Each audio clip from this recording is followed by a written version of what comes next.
If you're running the BP51 Old Man Emu suspension on a Tacoma, some of the Tundras, maybe a 4Runner, I think most of the 4Runners are okay, you're going to want to do this mod. We're going to look at the rear shocks here in a second and show what we're clearancing today, because there is an issue with the clearance on how the shock mounts and how it sits too close to the shock mount itself on the rear only. So let me show you what we're doing, tell you why, and flip the camera on here and let's get her done. So like I said, the fronts are fine. The rears are the issue.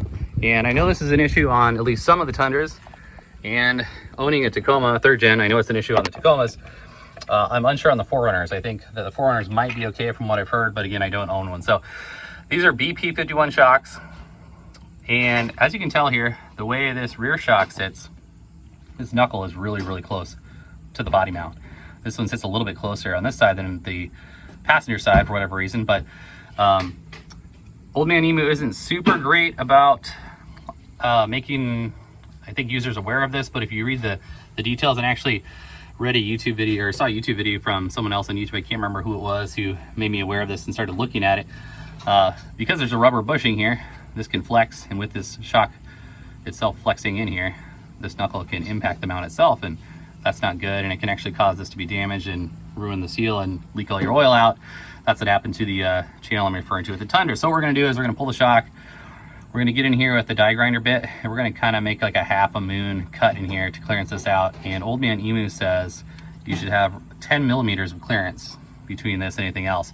You could ask why this is, and I think it's really just because these shocks are generic and they're designing them to be used on multiple applications. These are not a specific Tacoma application or Tundra application.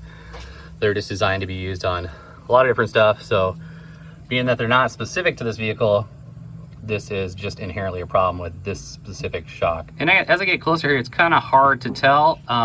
The other side looks fine, but you can see it kind of a little dimple there. This looks like it's almost impacted already. I don't know if that was there prior, but it definitely looks like potentially an impact. It's hard to tell. Haven't really had any leakage issues yet, so we're getting this done sooner rather than later. So we got the top shock nut taken off and the shock down with the jack up, and we marked a line there at the quarter. We're gonna just follow that line with a die grinder here. Using a set of bits from Harbor Freight, 65 bucks. Tungsten carbide.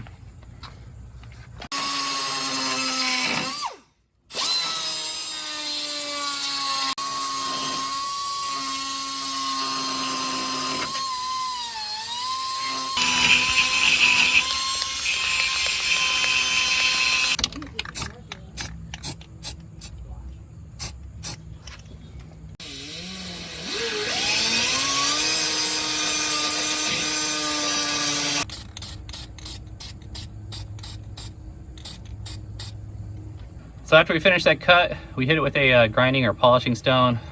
I'll show you a little picture or video of that. And threw some primer on it, a little paint, and we're gonna hit her with one more coat. She should be good, and I'll show you the final product after we get her put back together. So as you can see, we got her done. She's on the ground. Here's the passenger side, good to go. So basically that's just giving us a little bit of space in there to meet that manufacturer's recommended clearance. And we're not gonna run into any issues with that knuckle there, which connects to the remote reservoir.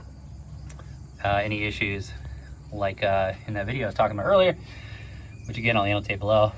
And this of course is not going to spew oil, lose all our oil. So anyway, if you have the Tundras with this issue, or the 3rd gen Tacomas, which I can tell you from personal experience have this problem, or maybe some of the 4Runners, I would highly recommend doing this. In fact, I would say that with this set of suspension with Old Man Emu BP51s, and it's not specific to Old Man Emu, it's just any shock that's using a design like this, where this sits really close to the mount. It could be an issue with other brands. Again, it's not an Old Man Emu specific issue. Other manufacturers may have this problem, but you should definitely do this. I would say it's probably required. With that said, I think having good bump stops helps alleviate some of this problem as well. And I have the Timbren off-road bump stops.